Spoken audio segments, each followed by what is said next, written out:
sound and vision check.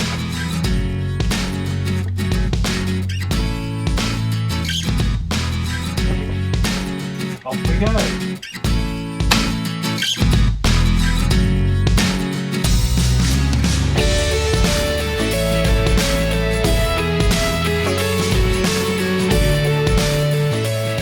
Hello! Well, it's been a long time since I sat here and did a Living Simply video, so I thought I'd crack out the leather pants and annoy the narrow-minded and do a video about the 3 unspoken downsides of van life. And this also applies, of course, to full-time touring. Now, I've been watching a couple of interesting videos on YouTube over the past couple of weeks about forced positivity and both sides of the argument, in as much as it doesn't do anyone's mental health any good to see this forced positivity all the time, where they feel that their life isn't as great as everyone's they see on YouTube or social media. But then on the other hand, people don't tune in to see someone sitting there being miserable. People tune in to be inspired and enlightened and feel better about things. But as many as you will know, the 2 main values of this channel are honesty and integrity, and I'll always give you the full picture. And to respect that, today's brief video is to highlight 3 of the sort of downsides, the painful realities of van life or full-time touring that you may not have previously considered if you are thinking about that kind of lifestyle. But what authority have I got? I hate the word expert, but I would say I'm experienced. I've been on and off full-time touring for about 18 years, and I've been doing it this time around full-time for 6 years. So that was the last time I left bricks and mortar. It was 6 years ago. I've been full-time in my van ever since. And then about a year ago, I gave up my employment, my steady employment, and I went freelance. And I've been freelancing now for a year. I'm going to do another video about how I actually make money on the road, but you can do it any which way, whether it's freelancing, writing, creating, making videos, or if you're a plumber, builder, bricklayer, all those skills are in dire need throughout the country, and not just this country.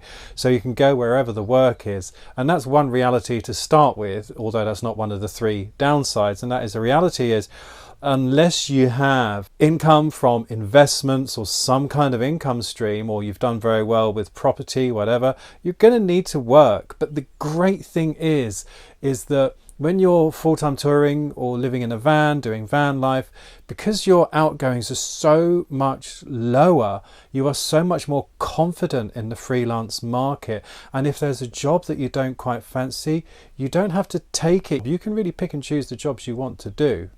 And that is one of the great advantages of full-time touring, before we crack on with the realities. So those 3 realities I want to talk about are loneliness, fear and insecurity, and mental fatigue. Now obviously this won't apply to everyone. Generalisms are very dangerous things. However, most people who adopt a van life are generally thinkers. And thinkers tend to be sensitive to their own feelings, the feelings of people around them, the planet in general. And because of that, I'm treating van lifers as sensitive beings, and that's why I think these 3 things are very important to talk about. So to start with loneliness. Now there is the obvious reality that when you're in a small space like this, you can get cabin fever, especially if the weather's not great and you're not getting out enough. But also there's the loneliness from people around you. So you may not, I really miss my friends. Since I've been living on the road, I really miss my dear friends, because I don't get to see them often enough because my work takes me all around the country. However, there is another level of loneliness that you may feel when you adopt van life, and that is loneliness on a really much deeper level, because you are very much one of a tiny minority living like this, and you are unplugging from popular culture, from popular thinking, and from the easy way of life. And you may find that the people around you are not the kind of people who will understand your challenges, your issues, and your problems. And that can be quite challenging, and it can make you feel really lonely. So not just alone, physically alone, but alone in the world. and that can be a real challenge. At the end of this video, I'm going to give you 3 tools to combat some of these downsides. The next reality I want to talk about is insecurity and fear. Now, the Instagram image of full-time van touring is, of course, freedom. The open road, the freedom to go where you want, when you want, live life on your own terms. But freedom comes at a price, and that price is security. I'll also give you a classic example. When I was up in Scotland a little while ago and the weather set in and I had nowhere to go, it was almost too dangerous to stay driving.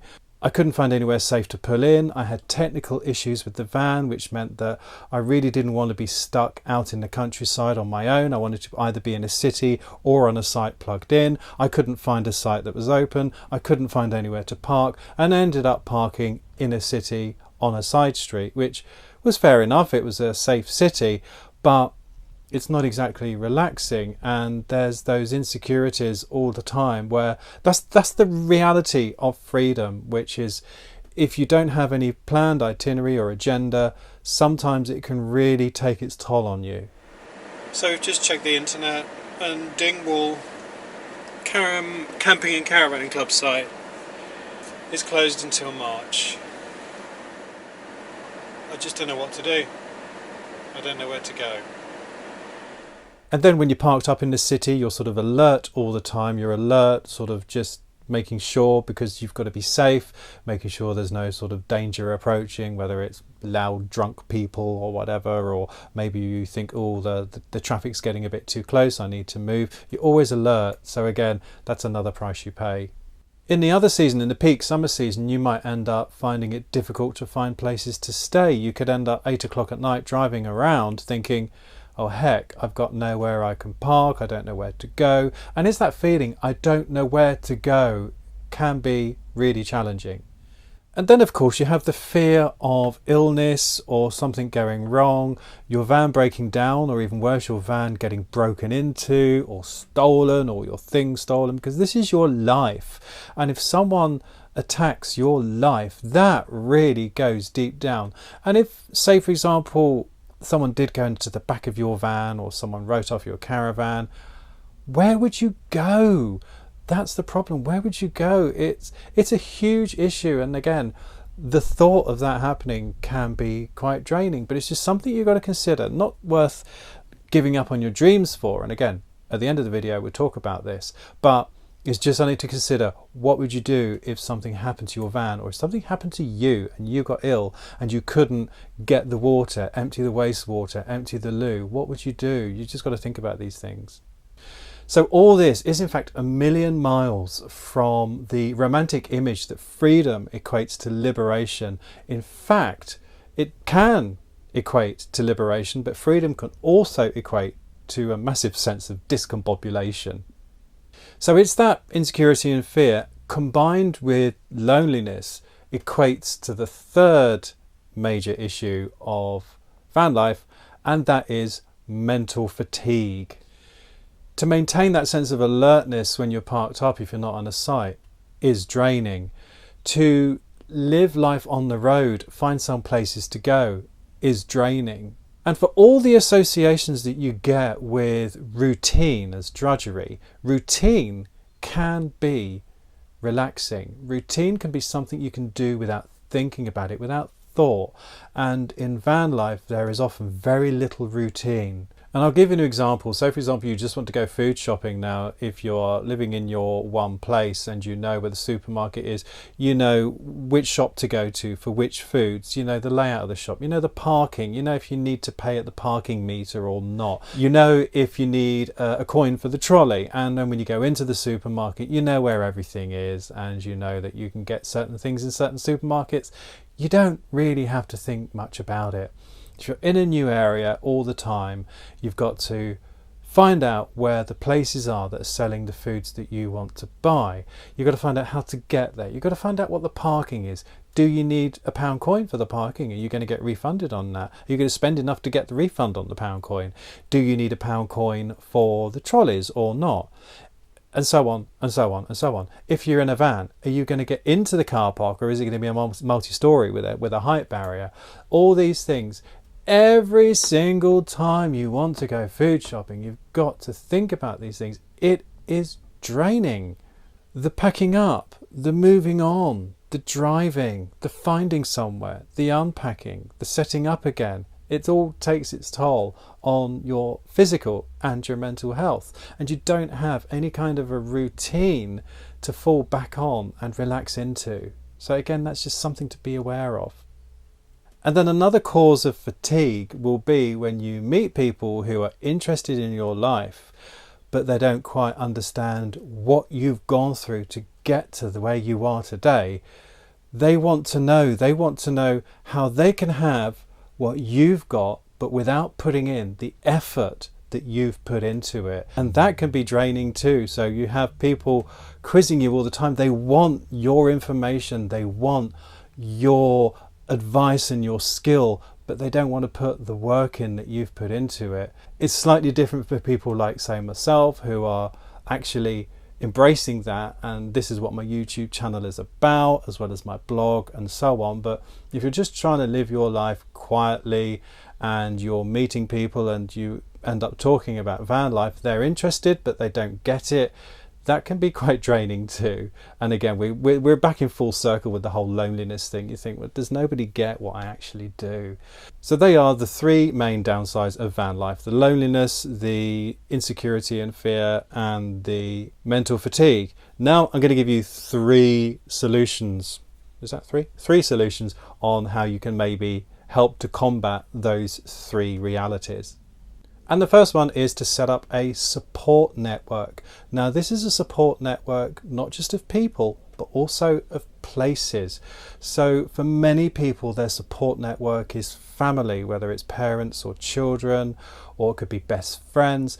A place you can go to if it all goes wrong. If someone writes off your van, where will you go? I know, I'll go to my friends here. And also it could be places. So sometimes when it all may just get a little bit too much, you start to think about sites that maybe you know, and you know that you can go there. You know the manager, the site warden is really friendly.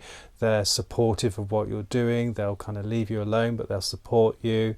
And also you may want to consider a seasonal pitch for 2-3 months at a time, maybe in the winter, sometimes just to stop moving, and you can still be in your van and embrace van life, but you can just stop moving for 3, 4, 5 weeks and get to know the local area and just relax for a little bit and recharge your batteries. So as I say, support network of both people and sites. Number 2 is to invest time in your friendships. Obviously this has a connection with number 1, because a lot of your dear friends will be on your support network.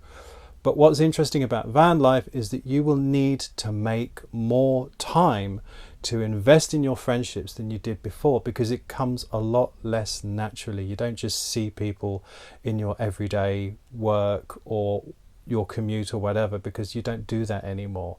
So you need to proactively invest more time in your friendships. And what you'll find is, because you're putting more effort into your friendships, you need to focus on the people who nourish you, the people who support you, the people who don't challenge what you're doing, but the people who are fully behind you. They're the real friends, and they're the ones who you need to invest the time in.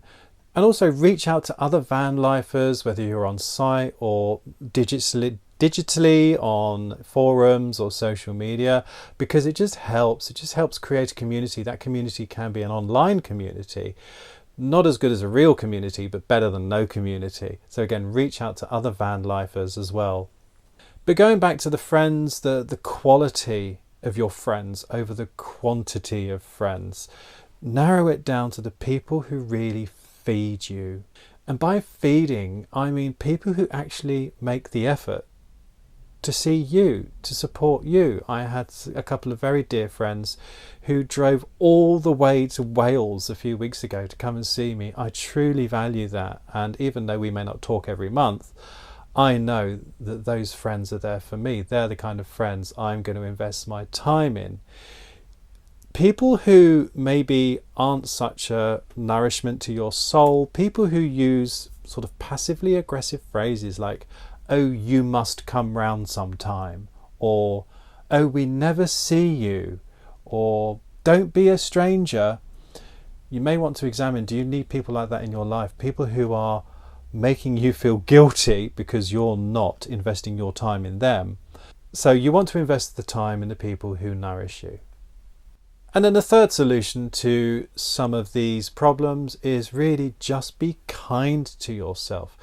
Be kind to yourself in as much as the food you put in your body, the way you treat yourself. Don't be too hard on yourself. If you are down, don't be hard on yourself.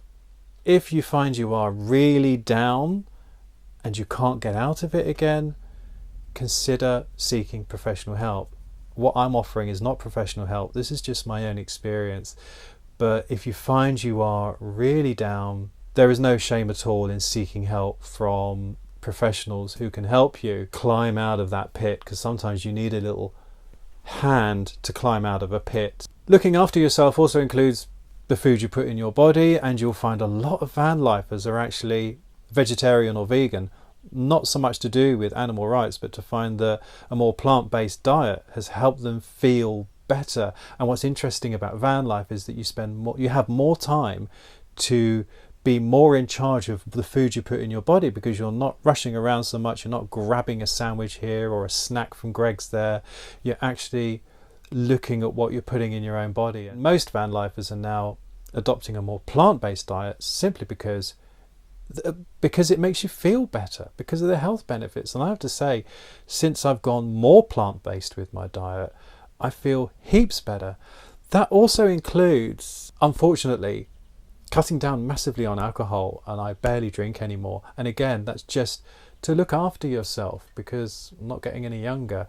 And I just find that looking after myself, being kind to myself, checking what I put in my body is really important, both to my mental state and to my ability to carry on, because I can't afford to get ill, because it's so difficult being ill in a van. And of course, looking after yourself also includes exercise. This is a part of looking after yourself I'm not very good at. When I quit my job over a year ago, I decided I need to exercise a bit more. I took up jogging and I did the couch to 5k. Well, I have to say, after 3 months of jogging, I still absolutely hated it, and I've stopped doing it, because there's no point doing something if you don't enjoy it. If you see me running now, call for help, because it means someone's chasing me. The way I get out now is purely just by walking Dougal, and I try my hardest to make a point every single day of getting out for at least an hour. You also have the added benefits of just getting out into the open air and getting into some green space. So that's also helping with my mental state. But yes, it just helps to do something, move around. So the hours walking with Dougal is my attempt at doing some exercise. So there you have it, the 3 painful realities of van life and 3 solutions to hopefully combat those. But would I live any other way? Absolutely not. Living like this has allowed me to follow my dreams, and despite all the challenges, hey Dougal, and you, despite all the challenges, it's a fantastic way of life, and I would recommend it to anyone who is considering doing this. If you have any comments about what you found challenging or helpful to combat those challenges, please leave them in the comments below. We'd love to hear from you. It'd be lovely to see those and read those, and obviously help to other people who are watching this and reading those comments. So I hope you enjoyed that. If you did, you know what to do. Give us a thumbs up, subscribe if you don't already, and it just leaves me to say, from Dougal and from me, thanks for tuning in.